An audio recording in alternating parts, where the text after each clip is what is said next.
దగ్గర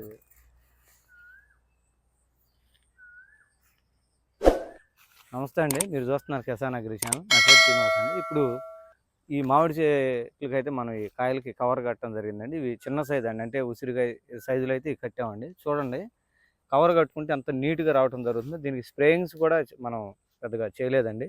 గోలిగా టైంలో అయితే కట్టడం జరిగింది. వాడిన తర్వాత అయితే కవర్ వాడినాకైతే మీరే చూడొచ్చు. సో కట్టిన దానికి కట్టిన దానికి కూడా మీకు డిఫరెన్స్ అయితే చూపిస్తానండి. ఇదిగోండి, దీనికి మనం కట్టలేదండి కవరు. కవర్ కట్టింది ఈ విధంగా అయితే ఉండటం జరిగిందండి. సో వీటికి కట్టినవి కూడా మన కవర్ లోడ్ ఇచ్చడం జరిగిందండి. సో దీనికి కట్టలేదండి కవర్ కట్టింది ఇదిగోండి, ఆల్రెడీ మనం తీసామండి. ఇది చూడండి. సో ఏంటంటే కవర్లు కట్టుకోవటం వల్ల చాలా ఉపయోగం ఉందని నేను ఈ సంవత్సరం వీటి పెట్టడం వల్ల అర్థమైందండి. దీనివల్ల స్ప్రేయింగ్స్ తగ్గుతాయి, అలాగే మనకి పొండేగా ఏదైతే వచ్చిందో దాన్ని కూడా మనం